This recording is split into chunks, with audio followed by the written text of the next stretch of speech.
ನಮಸ್ತೆ, ಎಲ್ಲರೂ ಹೇಗಿದ್ದೀರಾ? ಎಲ್ಲರೂ ಚೆನ್ನಾಗಿದ್ದೀರಾ ಅಂತ ಭಾವಿಸ್ತಾ ಈಗ ಮತ್ತೊಮ್ಮೆ ನಮ್ಮ ಚಾನಲ್ಗೆ ಸ್ವಾಗತ.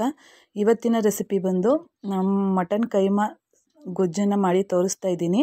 ಮಟನ್ ಕೈಮಾ ಗ್ರೇವಿ ಅಂತಲೇ ಹೇಳ್ಬೋದು. ಚಪಾತಿಗೆ, ದೋಸೆಗೆ, ಇಡ್ಲಿಗೆ ಮತ್ತು ಮುದ್ದೆಗೆ, ಬಿಸಿ ಅನ್ನಕ್ಕೆ ತುಂಬಾ ಟೇಸ್ಟಿಯಾಗಿರುತ್ತೆ. ಬನ್ನಿ ಹೇಗೆ ಅಂತ ನೋಡೋಣ.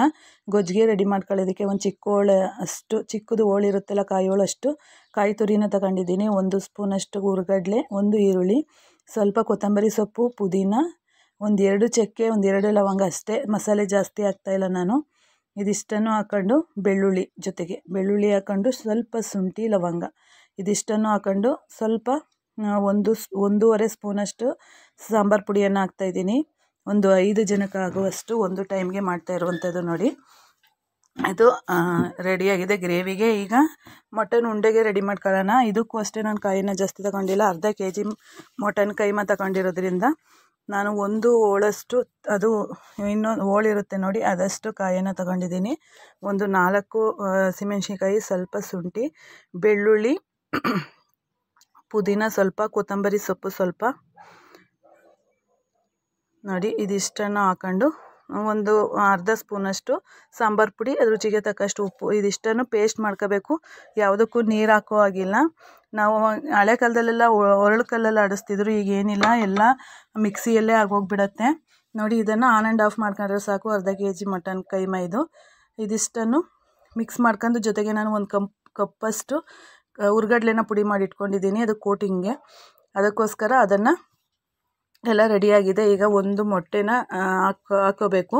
ನಾವು ಎಷ್ಟು ಕ್ವಾಂಟಿಟಿಗೆ ಮಾಡ್ತೀವಿ ಅಷ್ಟು ಮೊಟ್ಟೆನ ರೈಸ್ ಮಾಡ್ಕೊಂಡು ಹೋಗ್ಬೇಕಾಗತ್ತೆ. ಇದಿಷ್ಟಕ್ಕೆ ಒಂದು ಮೊಟ್ಟೆ ಸಾಕಾಗತ್ತೆ.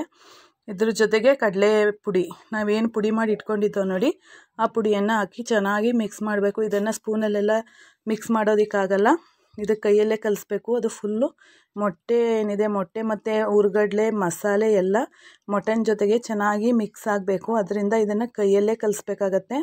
ನೀಟಾಗಿ ಕೈಯಲ್ಲಿ ಕಲಸಿ ಸಣ್ಣ ಸಣ್ಣ ಉಂಡೆಗಳಾಗಿ ರೆಡಿ ಮಾಡಿ ಇಟ್ಕೊಂಡ್ರೆ ಮಟನ್ ಗೊಜ್ಜು ತುಂಬಾ ಟೇಸ್ಟಿಯಾಗಿ ಮತ್ತು ಬೇಗನೆ ಆಗಿಬಿಡುತ್ತೆ. ಏನು ಜಾಸ್ತಿ ಟೈಮ್ ಇಲ್ಲ.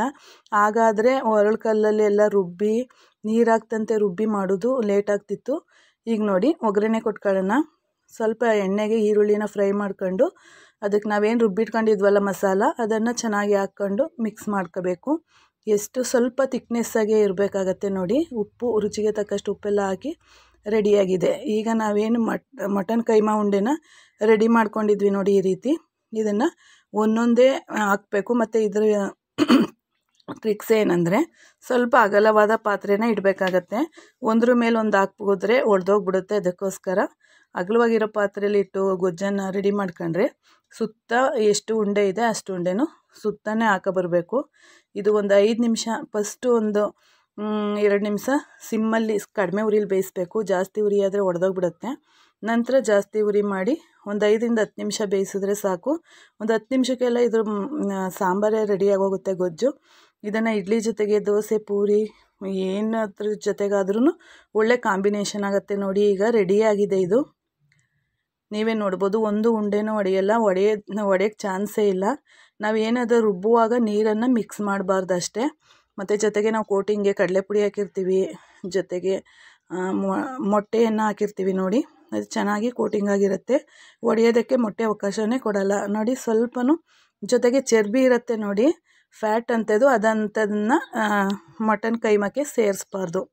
ಅದನ್ನು ಸೇರಿಸ್ಬಿಟ್ರೆ ಉಂಡೆ ನೀವು ಯಾವ ರೀತಿ ಮಾಡಿದ್ರೂ ಒಡೆದೋಗ್ಬಿಡುತ್ತೆ. ಈ ರೀತಿ ಮಾಡ್ಕೊಂಡ್ರೆ ಒಂದು ಉಂಡೆನೂ ಒಡೆಯಲ್ಲ ನೋಡಿ. ಚೆನ್ನಾಗಿ